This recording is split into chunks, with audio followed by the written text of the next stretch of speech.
What up, everybody? I know I said probably wasn't gonna be streaming on Sunday, but I got home early, showered and everything like that, and it's like, my phone's charging, and like I knew it was like there's a chance I might still be in the mood to play some Tiny Tina's Wonderlands, but I got my Series S booted up anyway, I might as well like play a little bit, finish up the solo mode for the World Legacy thing, and then play at least one match in the matter of fact, no, let's do at least one match in the Whatchamajig festival. This is during the daytime, because I'm not playing any matches during the night, because I just can't. Because there's people just be like on a whole nother level. I just can't. At least by this point, I'm dealing with people who's probably awake right now over in the West Coast, and like, not West Coast like I'm in Cali or anything like that, but it's like in the West in general. And at least have some modicum of a fighting chance.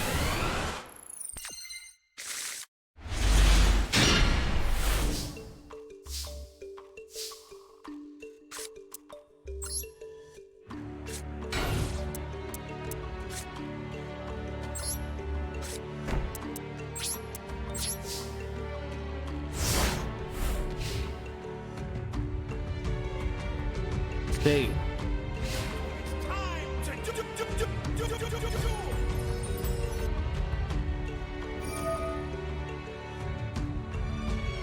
Oh, and after I finished my streaming last night, I did finally downloaded a couple of sound bites that I wanted to use and replace them with a couple of things that I probably won't need, at least not for a while.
Gotcha.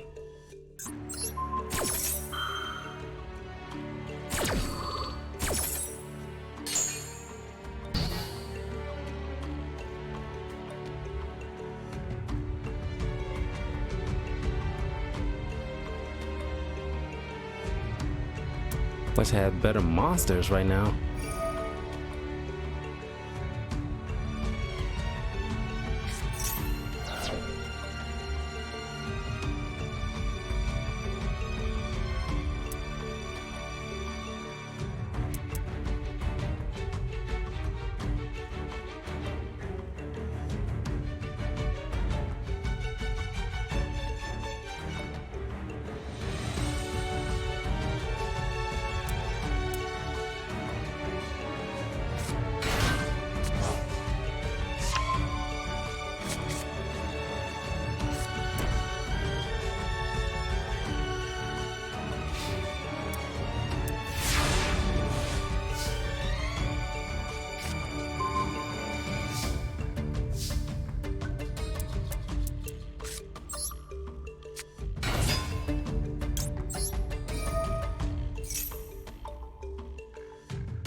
I'm not gonna use torrential tribute just yet.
I'm worried about his face down cards, but I'll have to take a risk.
I really had to scramble relatively some cards to not all the way together. I use like my Zane deck as a base for the, you know, most of my cards, but definitely could have been it definitely could be better. I mean, this festival is not going to last for too long. I think it'll be done by the 18th of April.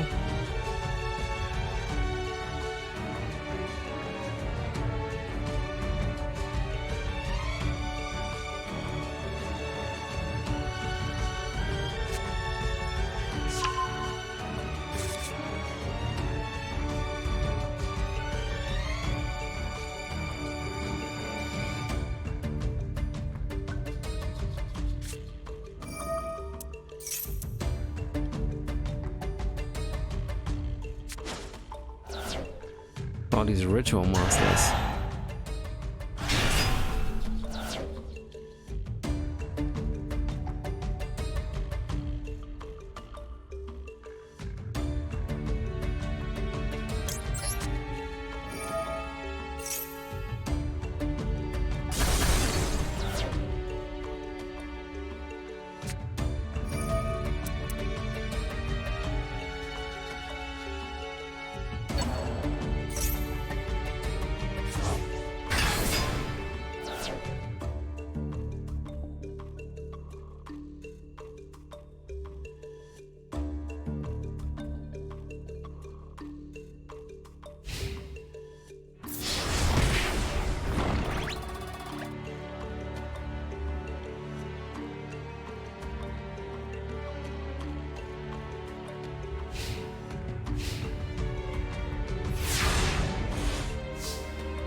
Heck is this?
Yeah, I got nothing. I mean, like,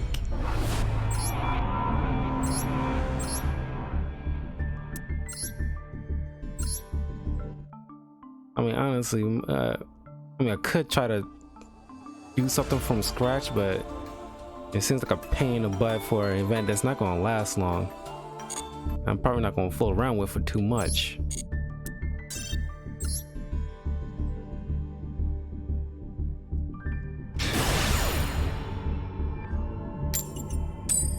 That was a loss.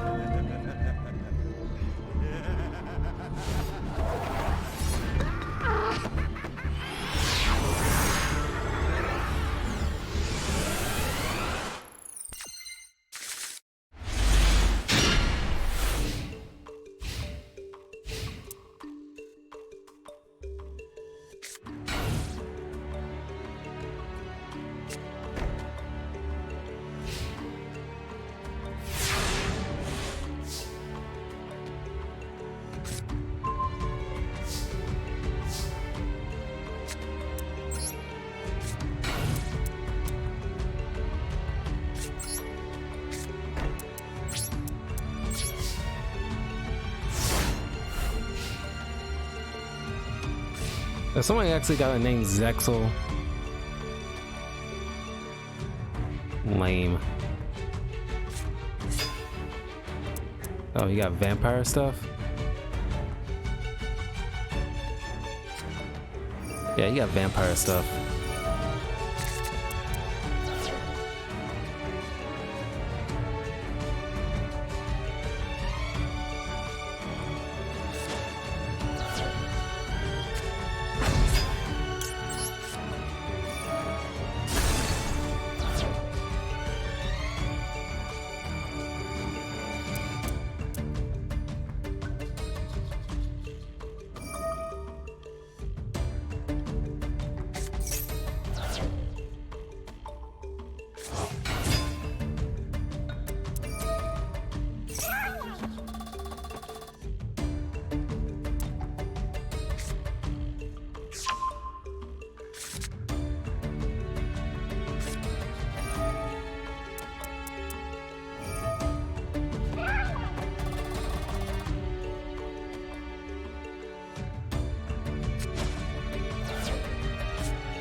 He'll come back later, I know, but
yeah, now what?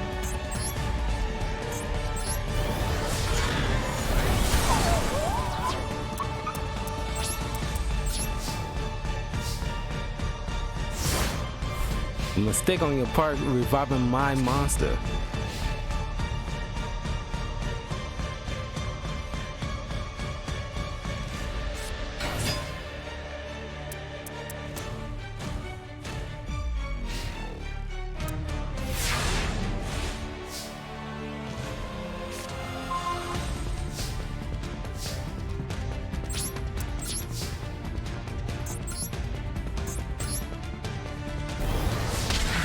That's game.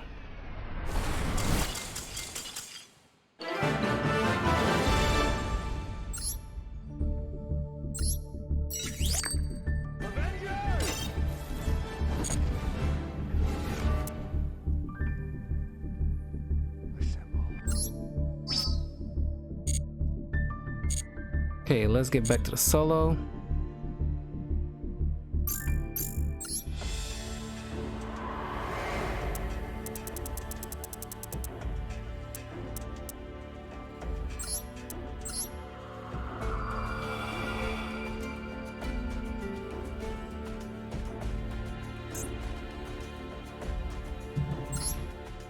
Yeah, just gonna be playing this and Tiny Tina's Wonderlands, and that's it for today. Gift of the Martyr. Eve was held captive. The stolen ritual wand was sealed inside the core of a mekk-night blue sky, its power source. She'd been captured forcibly, but up to this point, the mekk-knights hadn't laid a hand on her. Hey, Petterkin, thanks for the follow. Eve was deep in thought. The Great Darkness is using the crawlers to threaten humankind. What if humankind's perception of the Mekk-Knights had been wrong all along? Meanwhile, Uram and the party arrived at the base of the Mekk-Knights after their long quest to rescue Ebe. Ruins of a forgotten civilization lay before them, the husk of decayed buildings long buried by crustal movements barely broke the ancient Earth's surface. That's a new word, crustal. Among them, artificial forms lay untouched in pristine condition. There, the activated World Legacy World Shield shone brightly, and the World Legacy known as the World Lance rose sharply out of the earth. Even with the power of the World Chalice, it was a fool's errand to challenge the Mekk-Knights. Following Lee's words, Uram and the group decided on a sneak attack on the World Shield. Before the party, a knight appeared, then another. Previously, they wouldn't have stood a chance, but now it was different. They had to rescue Ebe. Their determination made them fight with blood-curdling ferocity. Sensing danger, the Mekk-Knights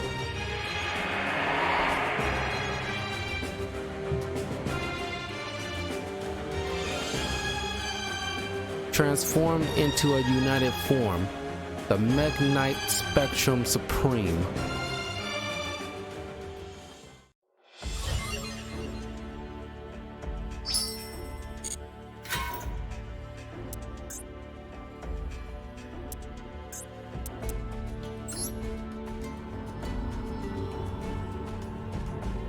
Mekk-Knight Supreme. Sounds like a pizza, right? Like the Mekk-Knight Supreme. Phrasing?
Okay.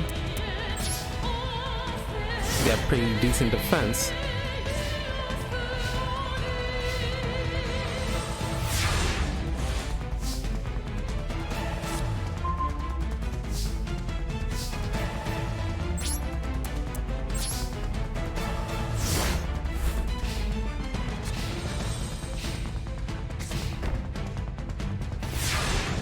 I got an idea.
Crap, I gotta try again.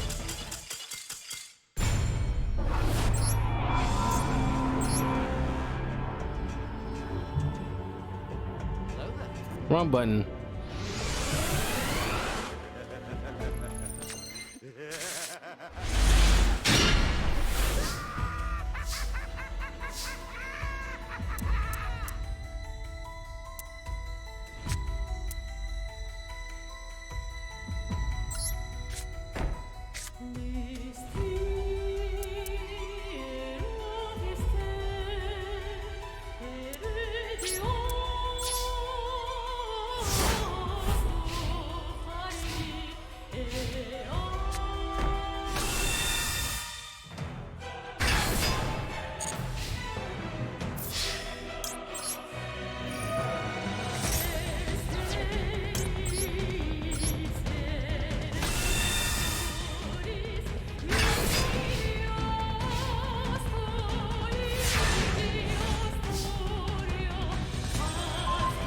That was drastic but necessary.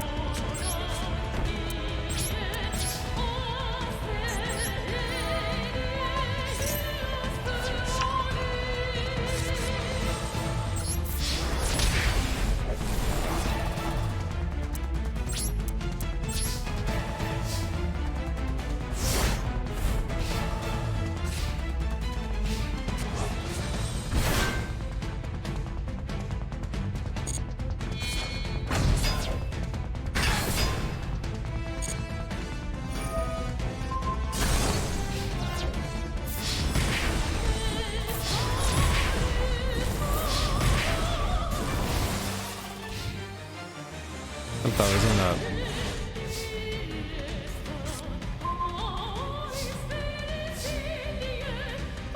I was half expecting him to do some kind of XC summon or something. That's why I didn't play my trap.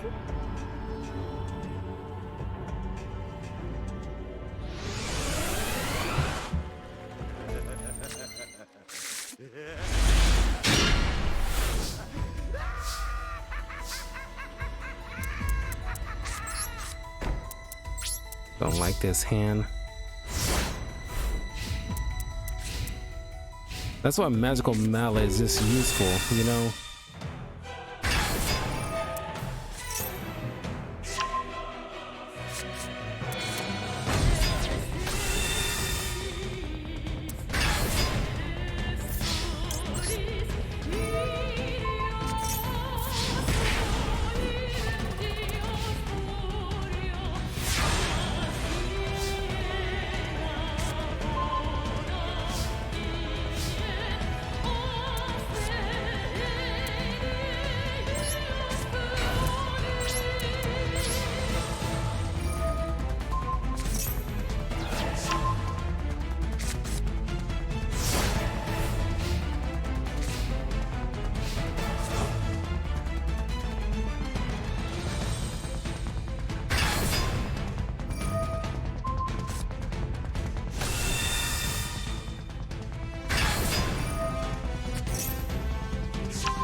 Yeah, this hand's whack.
Dang, it's so close. I'm gonna try Yugi's deck.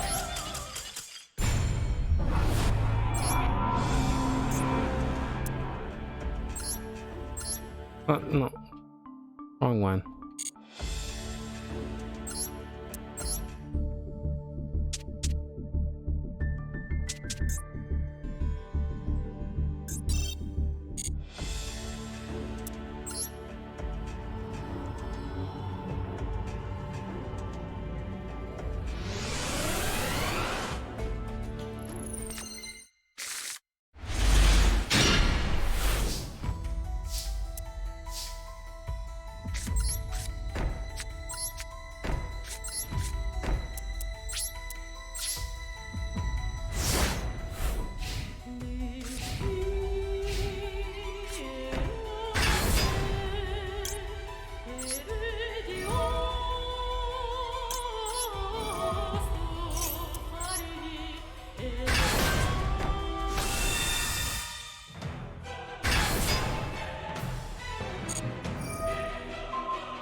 Wow.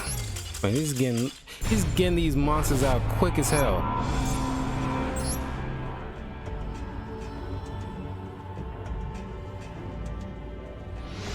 I might have to skip over this and go to the next thing, cause I can't like let this crap drag on.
Damn, man, it's like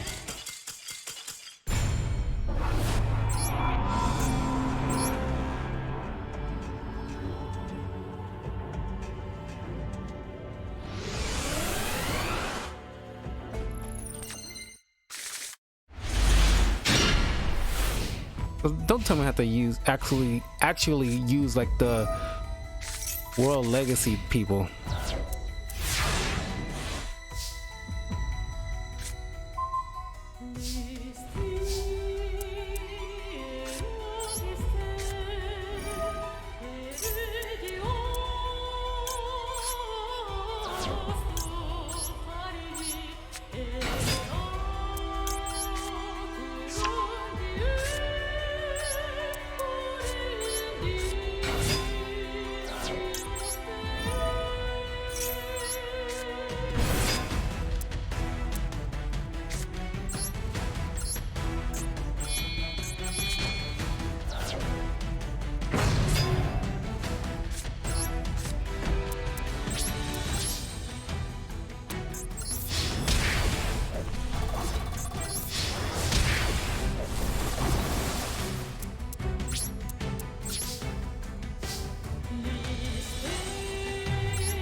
I mean, come on, like what?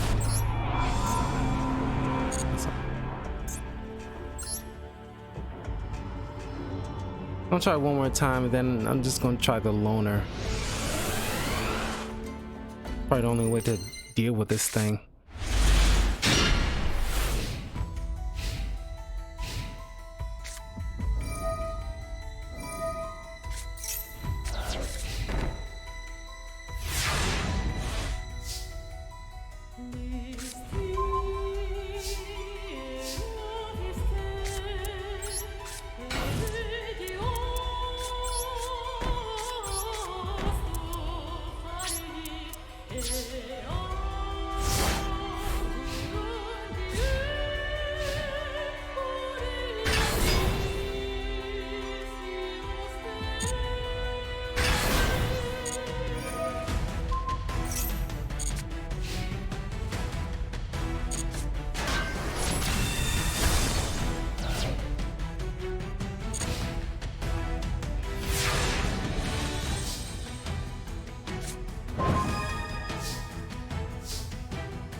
So I take your guy.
Come on.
Okay.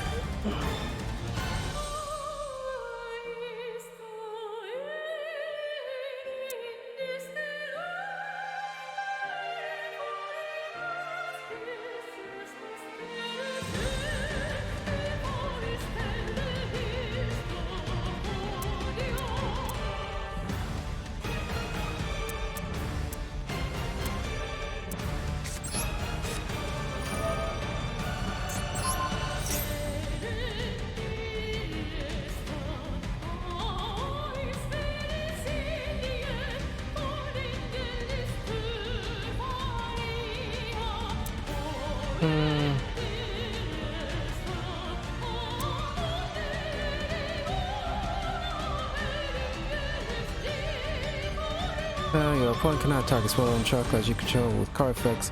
Also, they cannot be destroyed, right? Card.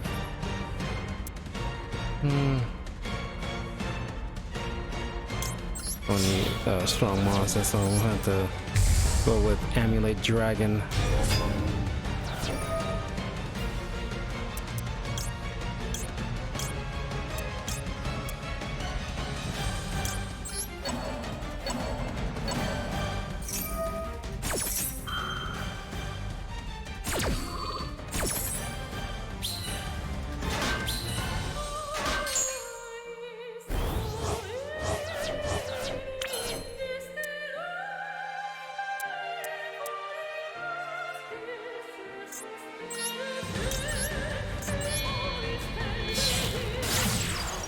Thanks for the link.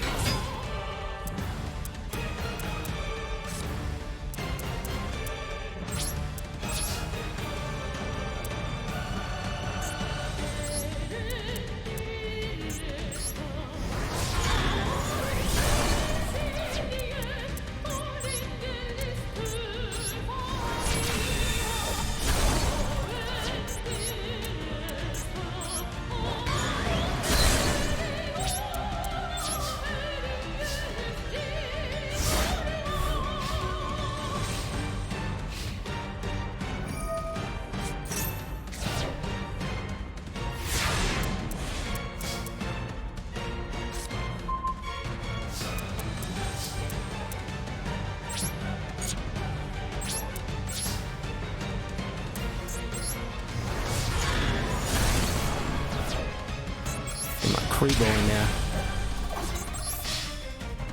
Finally! Thank you, Yugi!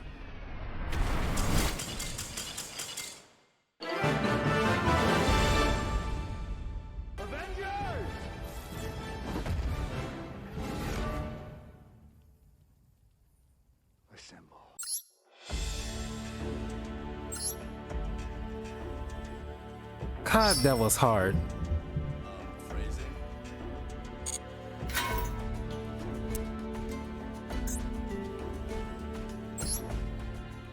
Got 3 scenarios. Aram and friends battled the Mech Knight Spectrum Supreme, the culmination of the Mech Knight's power with all their might. As the tide turned in the battle, Ingirisu gathered his strength and put his all into one decisive strike of his spear.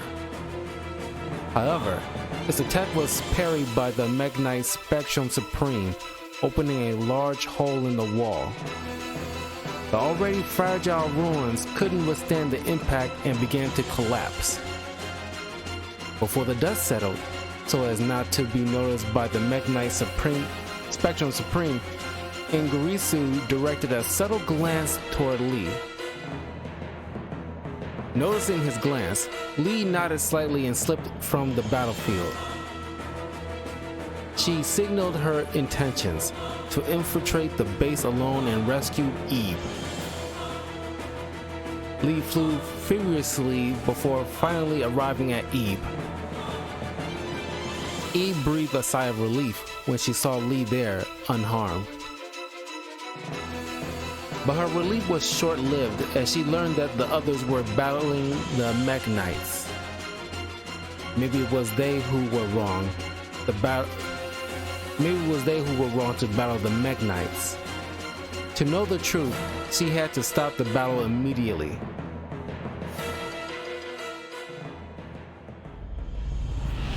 As Eve uttered those words, Lee, who stood in front of her, now slowly turned around. Upon their first meeting, Lee had greeted Eve with the warm smile of a fairy. But her smile had transformed, now blackened and hideous. Terrified, Eve sought to scream, but her consciousness was consumed by deep darkness before she could utter a noise.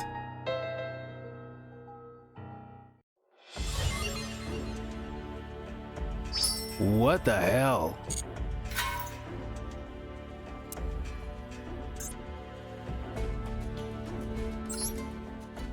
That last duel is gonna be hard as hell.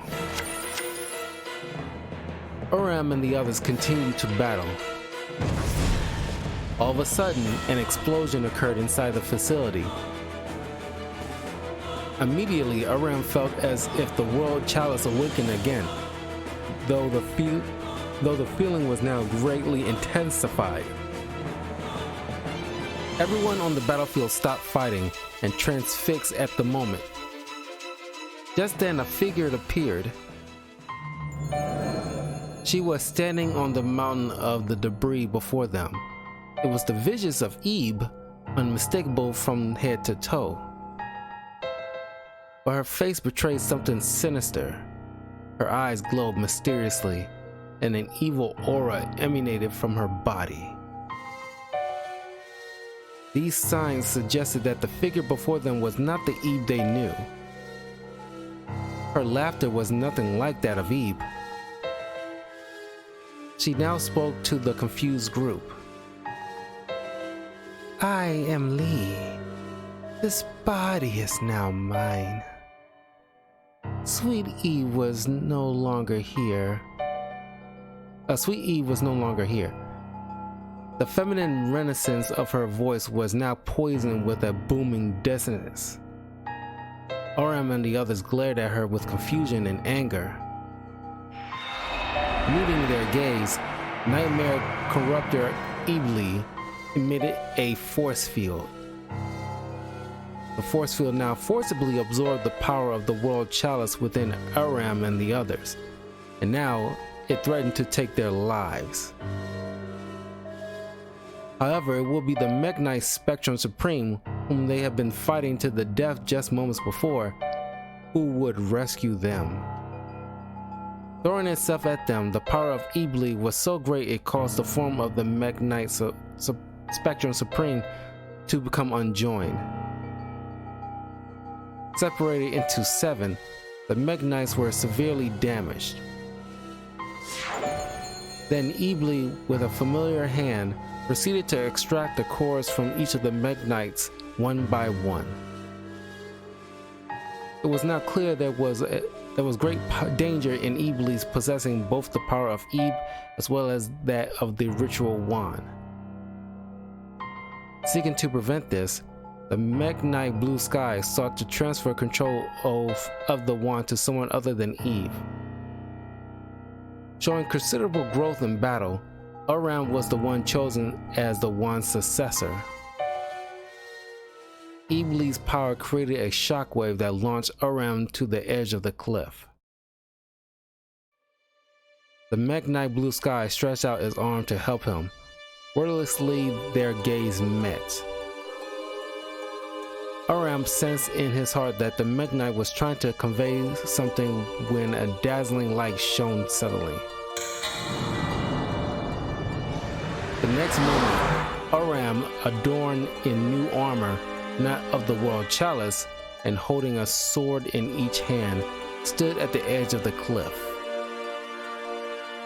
As Meknite Avaram, successor to the ritual wand.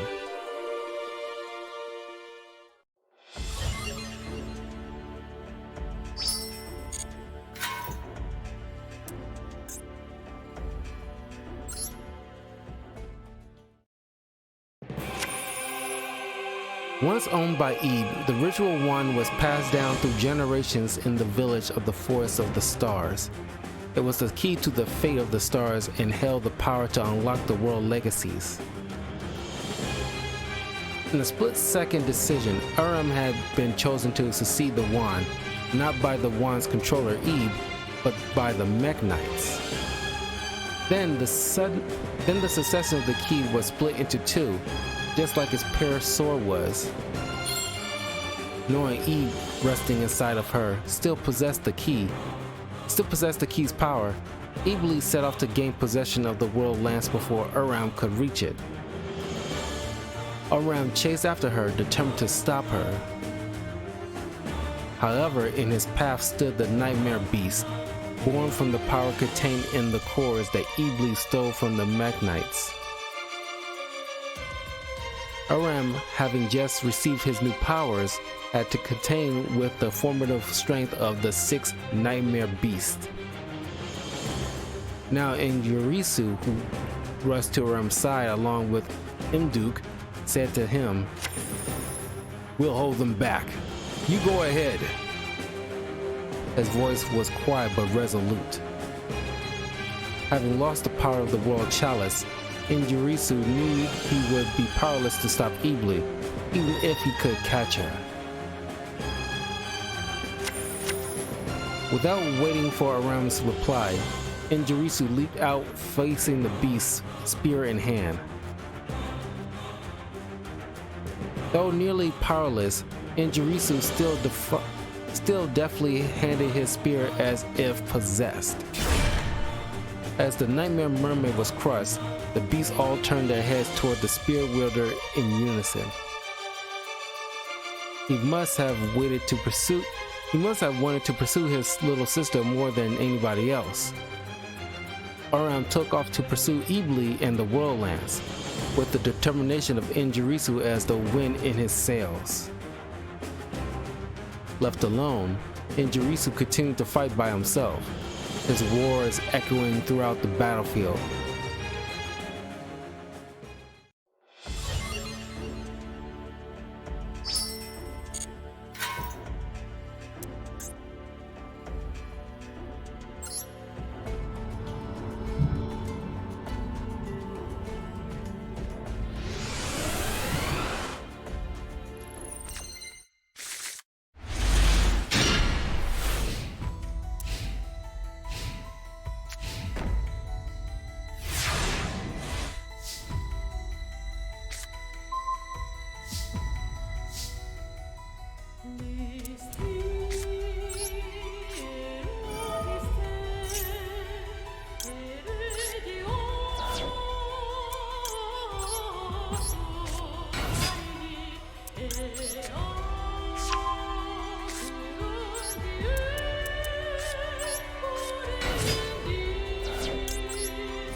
Build up my defense.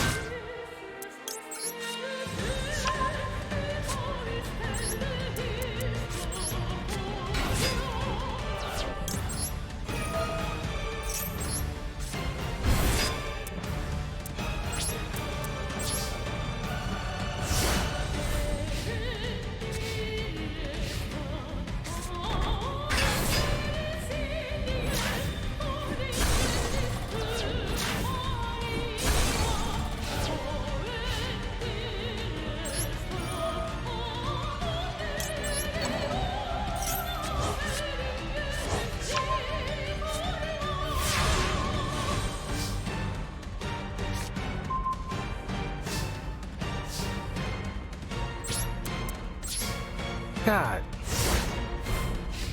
This definitely was on a roll.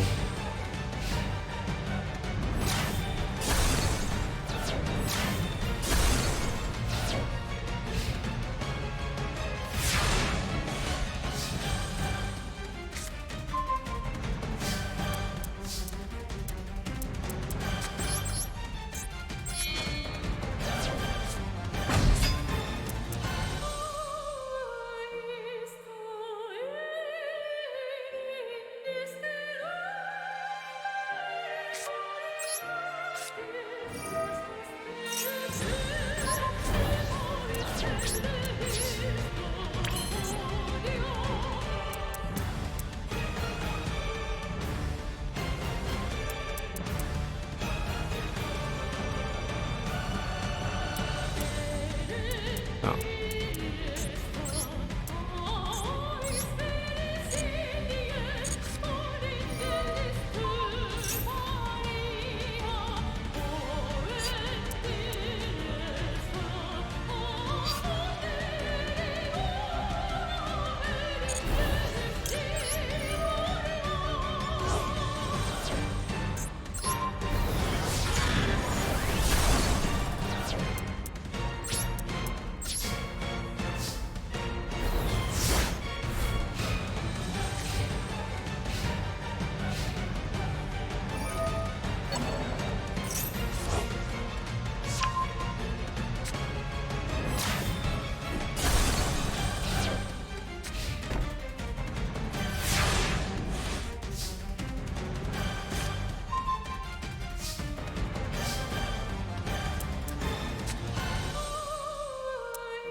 Let's do.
There.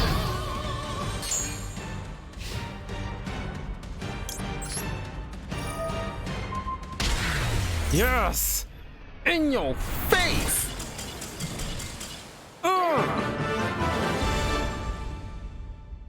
Avengers!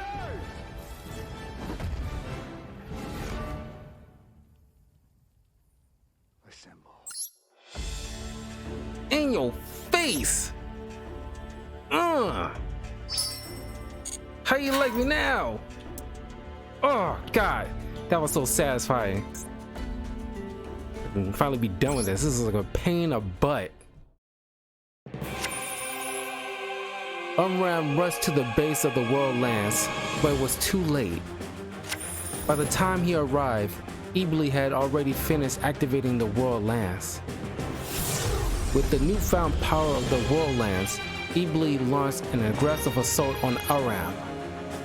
With such destructive force that each blow shook the earth, Aram faced the attacks alone. In the face of those attacks, Aram now lay wounded on the ground.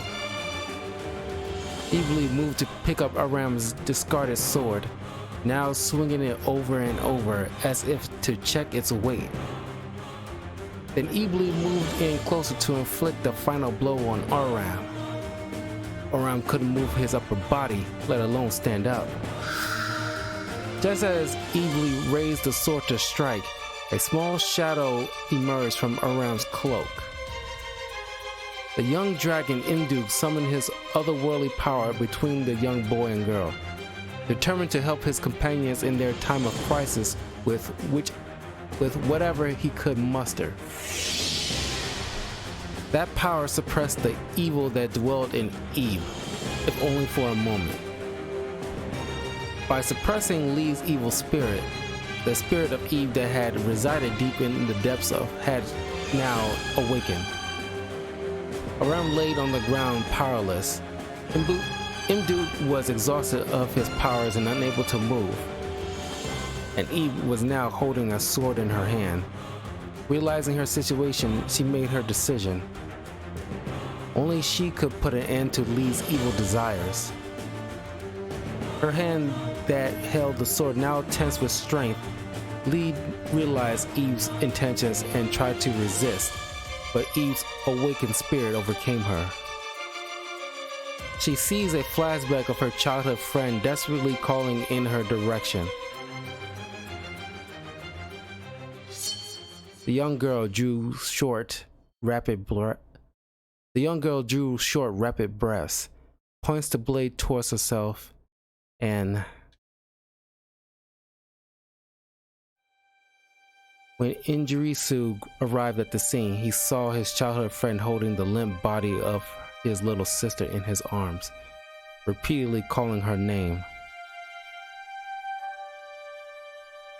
At the cruel end of this surreal scene, the older brother could do nothing but stand there, stunned and speechless.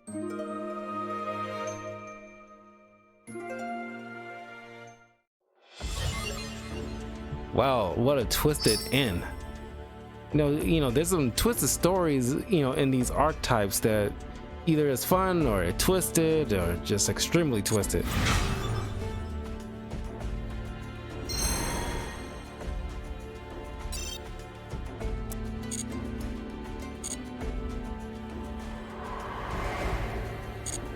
Okay, at some point next time I play this, I'll get to like Enforcers of Justice, the Light Sworn. That archetype is not too shabby to play as.